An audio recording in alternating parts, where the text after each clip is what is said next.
അസ്സലാമു തക്കല നൂറുൽ ഇസ്ലാം യൂണിവേഴ്സിറ്റി അവതരിപ്പിക്കുന്ന Ramadan special programme അൽബയാനിലേക്ക് എല്ലാ ദീനീ സ്നേഹികൾക്കും ഹാർദമായ സ്വാഗതം. അൽഹംദുലില്ലാ, എല്ലാ വർഷത്തെയും പോലെ ബഹുമാനപ്പെട്ട ഉസ്താദ് എം നൗഷാദ് ബാക്കവി അവർകൾ അൽബയാൻ പ്രോഗ്രാമിലൂടെ നിങ്ങളുടെ മുന്നിലേക്ക് എത്തുകയാണ്.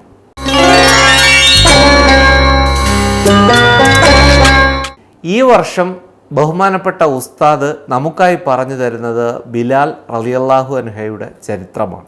ബിലാൽ റളിയല്ലാഹു അൻഹയുടെ ചരിത്രവും നോമ്പിനെക്കുറിച്ചുള്ള പ്രധാനപ്പെട്ട കുറച്ച് ചോദ്യോത്തരങ്ങളും അതിനോടൊപ്പം തന്നെ അതാത് ദിവസം നോമ്പിൽ നമ്മൾ ചൊല്ലേണ്ട പ്രധാനപ്പെട്ട ദുആയും നമുക്ക് അൽബയാനിലൂടെ ഈ വർഷം നൗഷാദ് ഉസ്താദ് പറഞ്ഞു തരികയാണ്. അസ്സലാമു അലൈക്കും വറഹ്മത്തുള്ളാഹി തആല വബറകാതുഹു. അൽഹംദുലില്ലാഹി കഫാ വസ്സലാമുൻ അലാ ഇബാദിഹില്ലദീന ഇസ്തഫാ അമ്മാ ബഅദ്. അശ്ഹദു അല്ലാ ഇലാഹ ഇല്ലല്ലാഹ് അസ്തഗ്ഫിറുല്ലാഹ് അസ്അലുക്കൽ ജന്ന വഅഊദു ബിക മിനന്നാർ. അല്ലാഹുമ്മർഹംനി യാ അർഹമർ റഹീമീൻ. അല്ലാഹുമ്മർഹംനി യാ അർഹമർ റഹീമീൻ. അല്ലാഹുമ്മർഹംനി യാ അർഹമർ റഹീമീൻ. അല്ലാഹുവേ, പരിശുദ്ധ റമളാൻ ഞങ്ങൾക്ക് അനുകൂലമാക്കി തരണം റഹ്മാനെ. പടച്ചവനെ, ഈ അൽബയാൻ എന്ന പ്രോഗ്രാം സ്പോൺസർ ചെയ്യുന്ന നൂറുൽ ഇസ്ലാം യൂണിവേഴ്സിറ്റിക്ക് എല്ലാവിധ ഐശ്വര്യങ്ങളും നീ പ്രദാനം ചെയ്യണം പടച്ചവനെ. തറാവീഹും ഞങ്ങളുടെ നോമ്പും ഞങ്ങളുടെ സൽക്കർമ്മങ്ങളും എല്ലാം നീ സ്വീകരിച്ച് റമളാൻ ഞങ്ങൾക്ക് അനുകൂലമായ സാക്ഷിയാക്കി തരണേ റബ്ബേ. അൽഹംദുലില്ലാഹി റബ്ബിൽ ആലമീൻ. ഏറ്റവും സ്നേഹ ബഹുമാന ആദരവുകൾ നിറഞ്ഞ ജയ്ഹിന്ദ് ടി വിയിലെ മാന്യ പ്രേക്ഷകർക്ക് അൽ ബയാൻ എന്ന നൂറുൽ ഇസ്ലാം യൂണിവേഴ്സിറ്റി സമർപ്പിക്കുന്ന റമളാൻ സ്പെഷ്യൽ പ്രോഗ്രാമിൻ്റെ മനോഹരമായ ആദ്യത്തെ എപ്പിസോഡിലേക്ക് സ്വാഗതം. കഴിഞ്ഞുപോയ വർഷങ്ങളിൽ കൃത്യമായും അൽ ബയാൻ നിങ്ങളോടൊപ്പം സഞ്ചരിച്ചിരുന്നു എന്ന് നിങ്ങൾക്കറിയാം. കൃത്യമായും ആ നൂറുൽ ഇസ്ലാം യൂണിവേഴ്സിറ്റി അൽ ബയാനുമായി ഒരു വലിയ ബന്ധം സ്ഥാപിച്ച് ജയ്ഹിന്ദ് ചാനലിലൂടെ നമുക്കത് സമർപ്പിക്കുമ്പോൾ ഒത്തിരി കാര്യങ്ങളാണ് നമുക്ക് പഠിക്കാൻ കഴിയുന്നത്.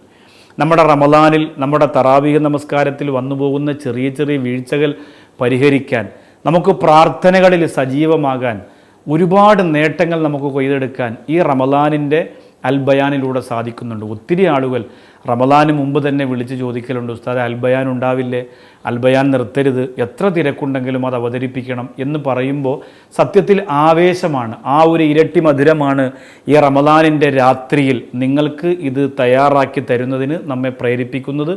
അള്ളാഹു നമ്മയും നൂറുൽ ഇസ്ലാം യൂണിവേഴ്സിറ്റിയെയും ഇതിൻ്റെ പിന്നിൽ ത്യാഗം ചെയ്യുന്ന സഹോദരങ്ങളെയും എല്ലാവരെയും അള്ളാഹു അനുഗ്രഹിക്കുമാറാകട്ടെ. ഇന്ന് നിങ്ങളോട് ചർച്ച ചെയ്ത് അൽബയാൻ തുടങ്ങുന്നത് മഹാനായ സയ്യിദുന ബിലാൽ മുഅദ്ദീൻ റളിയല്ലാഹു അൻഹുവിൻ്റെ ചരിത്രമാണ്.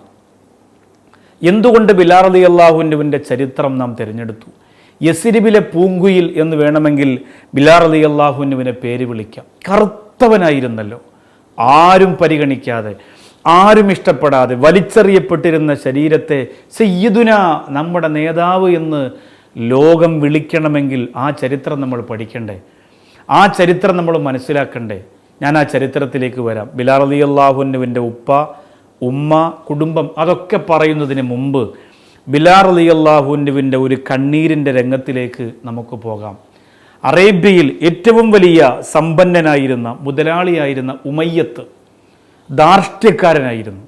ഒരു വിട്ടുവീഴ്ചയ്ക്കും തയ്യാറില്ലാത്ത, കണ്ടാൽ ഭയപ്പെടുന്ന രൂപഭാവങ്ങളുടെ ഉടമയായിരുന്നു ഉമയ്യത്ത് എന്ന മനുഷ്യൻ. ഒരുപാട് ഒട്ടകങ്ങൾ, ഒരുപാട് ആടുമാടുകൾ, ഒരുപാട് ഈന്തപ്പനത്തോട്ടങ്ങൾ, ഒരുപാട് മുന്തിരിത്തോട്ടങ്ങൾ, ഒരുപാട് കൊട്ടാര സമുച്ചയങ്ങൾ, അങ്ങനെ സമ്പത്തിൻ്റെ വലിയ കൊടുമുടി തന്നെ ഉമയ്യത്തിനുണ്ട്. അങ്ങനെ ഉമയ്യത്തിൻ്റെ കുറേ ആടുകളും കുറേ ഒട്ടകങ്ങളും ഒരു തോട്ടത്തിനകത്ത് കെട്ടിയിട്ടിരിക്കുന്നു. അതിനിടയിൽ ഒട്ടകങ്ങളുടെ ഇടയിൽ, ഒട്ടകങ്ങൾ ഭക്ഷണം കഴിക്കുന്നതിൻ്റെ ഇടയിൽ, ആടുമാടുകൾ കിടന്ന് ഉറങ്ങുന്നതിൻ്റെ ഇടയിൽ, ആടിനെപ്പോലെ ചപ്പ് ചവറുകൾക്കിടയിൽ, കൂനകൾക്കിടയിൽ ഒരു ചെറിയ ശരീരം, കറുത്ത ശരീരം കിടന്ന് തേങ്ങി തേങ്ങി തേങ്ങി കരയുകയാണ്. നമ്മളെല്ലാവരും ചിന്തിക്കും, എന്തിനാണ് ആ മനുഷ്യൻ അങ്ങനെ കരയുന്നത്? ആ മനുഷ്യൻ കരഞ്ഞിട്ട് പറയുന്നു, നാളെ നേരം പുലർന്നില്ലായിരുന്നെങ്കിൽ എത്രയോ നന്നായനെ എന്ന് ചിന്തിക്കുകയാണ്. ആ കരയുന്നയാളാണ് നാം പഠിക്കാൻ പോകുന്ന നബി സല്ലല്ലാഹു അലൈഹി വസല്ലമ തങ്ങൾ കഅബാലയത്തിൻ്റെ മുകളിൽ പിടിച്ചു കയറ്റിയ മഹാനായ ബിലാലുൽ മുഅദ്ദീൻ റളിയല്ലാഹു അൻഹു. സത്യം പറഞ്ഞാൽ കരയാതെ കണ്ടമിടറാതെ ഈ ചരിത്രം പറഞ്ഞു തുടങ്ങി അവസാനിപ്പിക്കാൻ നമുക്ക് കഴിയില്ല. അള്ളാഹു ഇതിൻ്റെ ആദ്യത്തെ എപ്പിസോഡ് മുതൽ അവസാനം വരെ ഇത് കൃത്യമായി കണ്ട് പഠിച്ച് ആ ബഹുമാനപ്പെട്ടവരെ സ്നേഹിക്കാൻ അള്ളാഹു നമുക്ക് തൗഫീക്ക് തരട്ടെ. പൊട്ടിക്കരഞ്ഞുകൊണ്ട് ബിലാൽ റളിയല്ലാഹു അൻഹു പറയുന്നു, നാളെ നേരം പുലർന്നില്ലായിരുന്നെങ്കിൽ എന്ന് കരഞ്ഞു ദുആ ചെയ്യുകയാണ്. ഈ ബിലാൽ റളിയല്ലാഹു അൻഹു എന്തുകൊണ്ടാണ് അങ്ങനെ പ്രാർത്ഥിക്കുന്നത്? എന്തുകൊണ്ടങ്ങനെ പ്രാർത്ഥിക്കുന്നു? ബിലാൽ ഉമയ്യത്തിൻ്റെ അടിമയാണ്. അന്ന് അടിമകൾക്ക് വലിയ വില കൊടുത്ത അടിമകളെ വാങ്ങി അടിമച്ചന്തയിൽ നിന്ന് വാങ്ങിക്കൊണ്ടുവന്ന് അടിച്ചും ഇടിച്ചും പണിയെടുപ്പിക്കുന്ന കാലമാണ്. ആ പാവപ്പെട്ട ബിലാൽ ആടുകളെയും കൊണ്ട് മാടുകളെയും കൊണ്ട് ഒട്ടകങ്ങളെയും കൊണ്ട് മരുഭൂമിയിലൂടെ യാത്ര ചെയ്യും. അന്ന് ചെറിയ പ്രായമാണ്, ഒരുപാട് വളർച്ചയൊന്നും എത്തിയിട്ടില്ല, കൊച്ചുകുട്ടിയാണ്.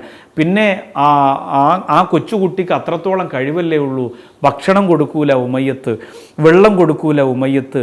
ആടുമാടുകൾക്ക് കൊടുക്കുന്ന ഭക്ഷണത്തിൽ നിന്ന് കുടിച്ചാൽ ഉമയ്യത്ത് അടിക്കും. മാത്രമല്ല കൃത്യസമയത്ത് പോയി കൃത്യസമയത്ത് മടങ്ങി വരണം.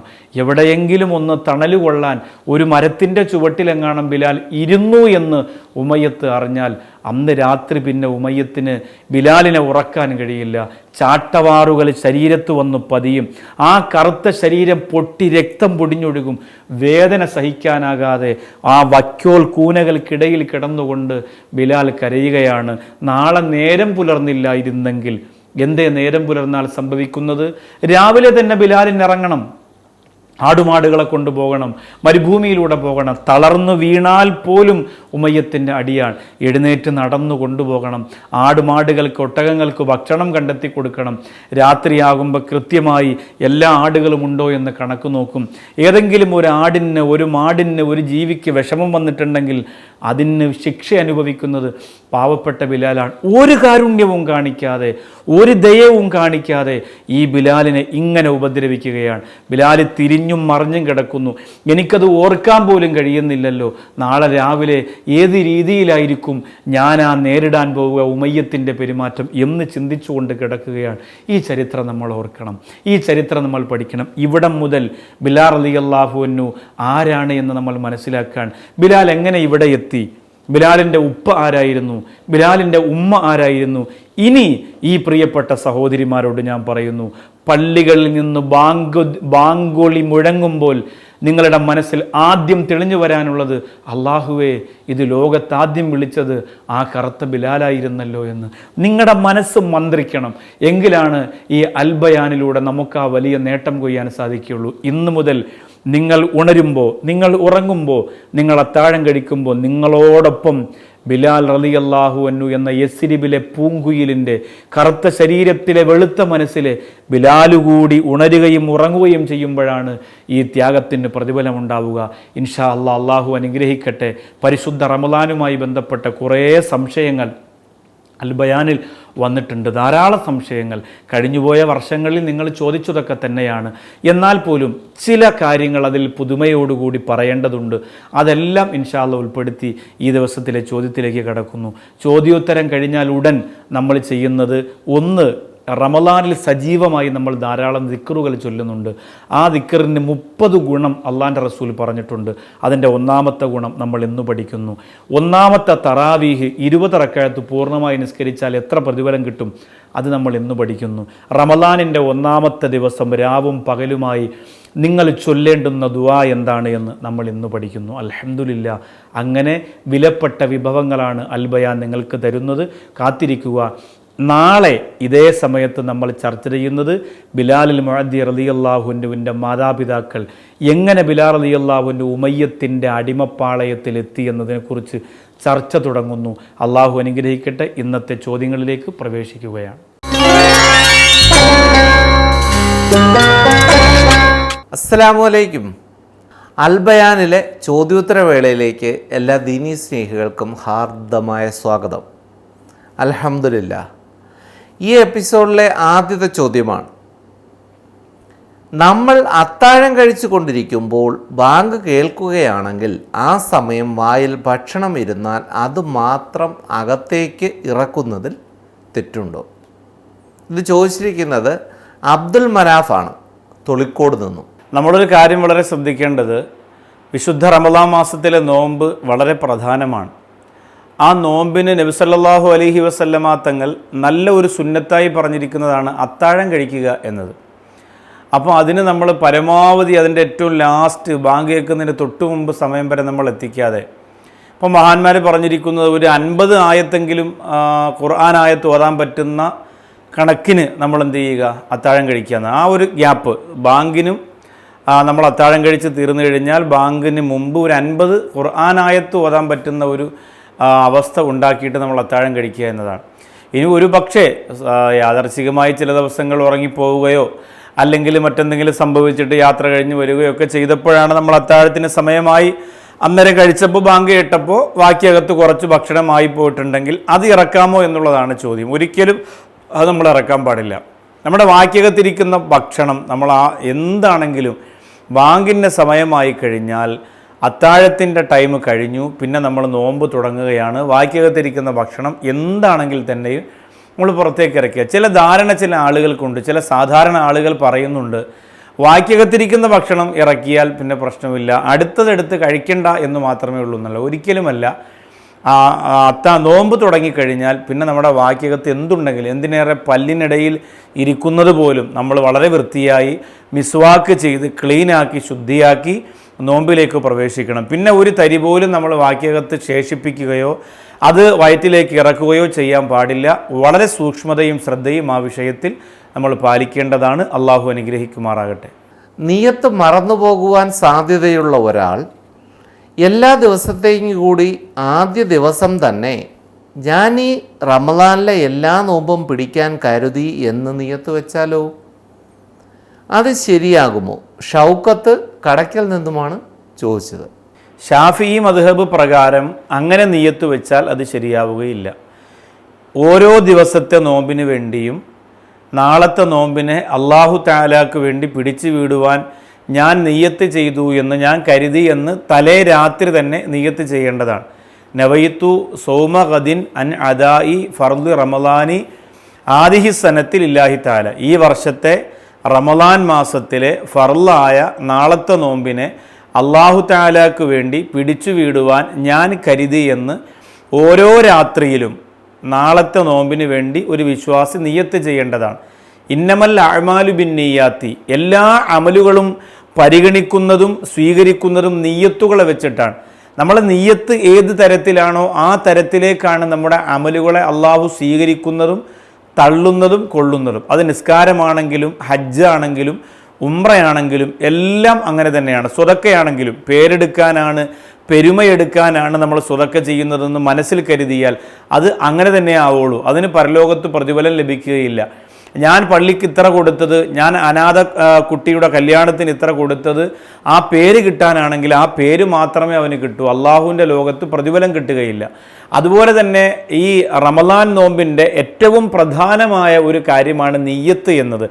ആ നിയ്യത്ത് കളിയല്ല, തമാശയല്ല. വളരെ വ്യക്തമായി ഫിഖ്ഹി ഇമാമിങ്ങൾ, ഫിഖ്ഹി ഗ്രന്ഥങ്ങൾ വ്യക്തമായി രേഖപ്പെടുത്തിയിരിക്കുന്നത് ആ നിയ്യത്ത് രാത്രിയിലായിരിക്കണം, ഏത് നോമ്പാണെന്ന് നിജപ്പെടുത്തിയിരിക്കണം, വളരെ വ്യക്തമായിട്ടായിരിക്കണം എന്നാണ്. അതുകൊണ്ട് തീർച്ചയായിട്ടും ഓരോ ദിവസത്തെ നോമ്പിനും ഞാൻ നാളത്തെ നോമ്പ് എന്ന് നിയ്യത്ത് ചെയ്ത് വ്യക്തമായി പിടിച്ച് കരുതി, മനസ്സിൽ കരുതി, നാവ് കൊണ്ട് ഉറപ്പിച്ച് പറഞ്ഞ് ഇൻഷാ അള്ളാഹ് നിയ്യത്ത് ചെയ്യേണ്ടതാണ്.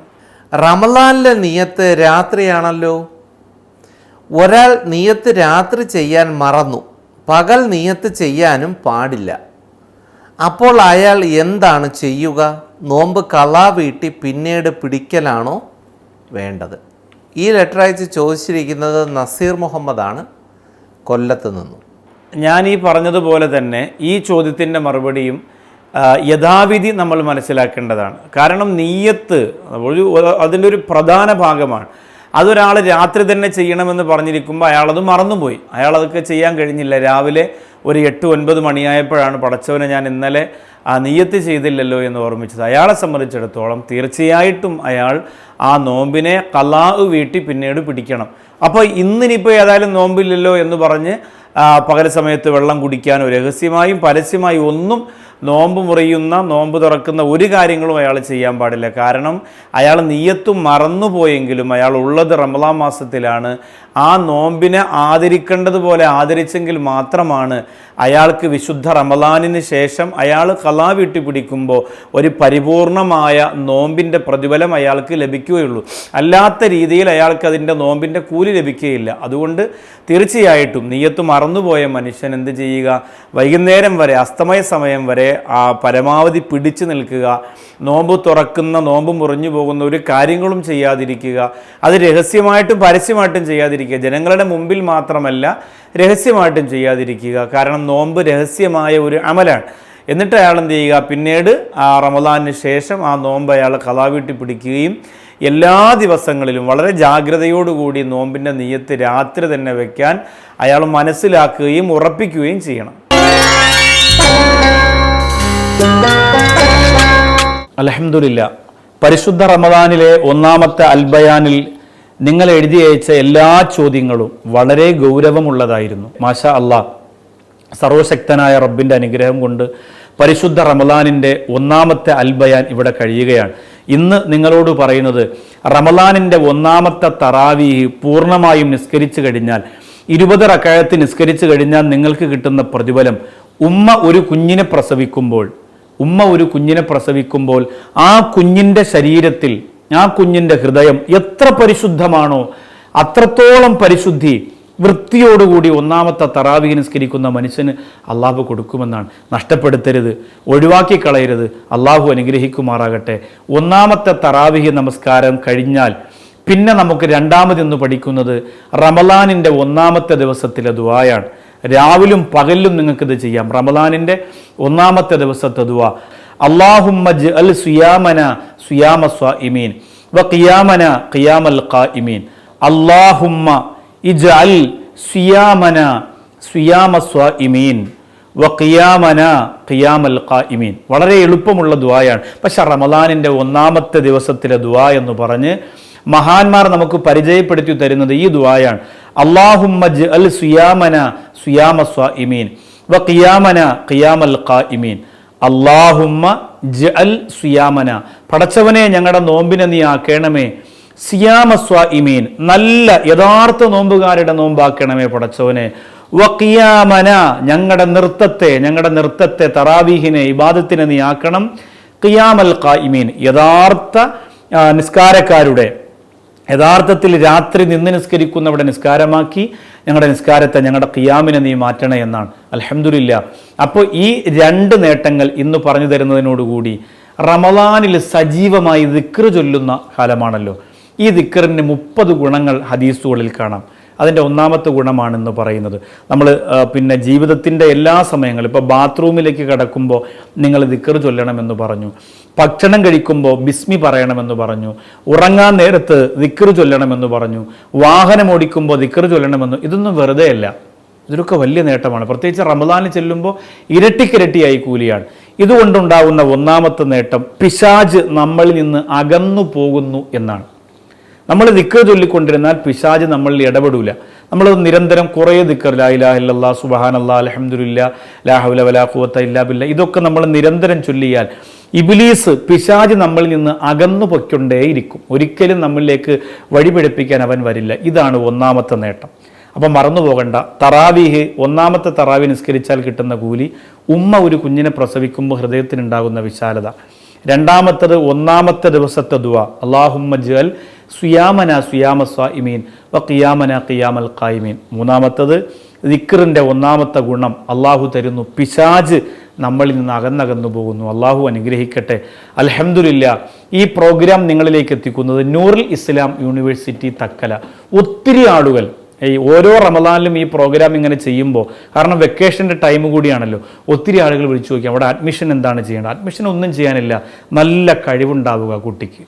+2 കഴിഞ്ഞാൽ ഒരു വിദ്യാർത്ഥി ആഗ്രഹിക്കുന്ന പഠനം എന്താണോ, ഏത് മേഖലയിലാണോ എത്തേണ്ടത്, ആ മേഖലയുടെ എല്ലാ വിഭവങ്ങളും ഒരുക്കി കാത്തിരിക്കുന്നു തക്കല നൂറുൽ ഇസ്ലാം യൂണിവേഴ്സിറ്റി. വളരെ ഭംഗിയാണ്. പിന്നെ മുസ്ലിം കുട്ടികൾക്ക്, പെൺകുട്ടികൾക്ക് നിസ്കരിക്കുന്നതിനുള്ള സൗകര്യങ്ങൾ, സംവിധാനങ്ങൾ, വളരെ അടുക്കും ചിട്ടയോടും കൂടി എല്ലാ വൃത്തിയും ശുദ്ധിയും അടങ്ങുന്ന ഒരു സ്ഥാപനം.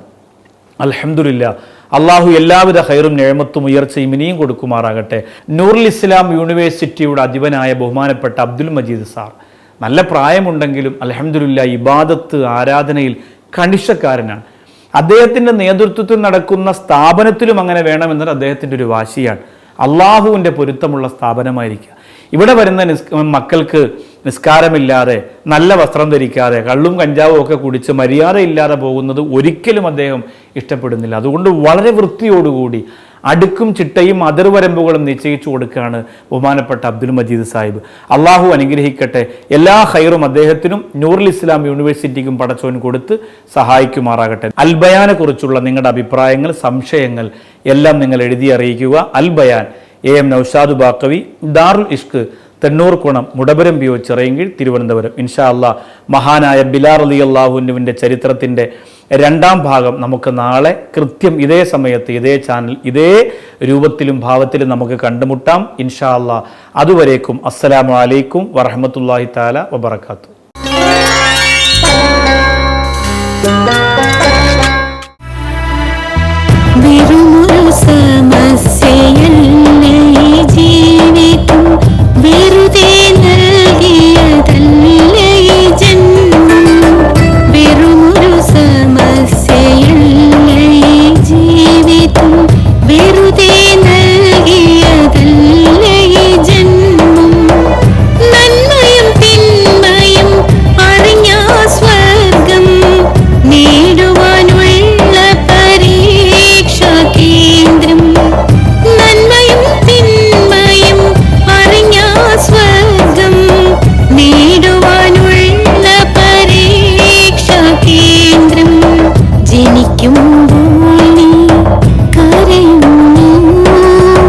മരിക്കുമ്പോൾ നീ ചിരിക്കേണം.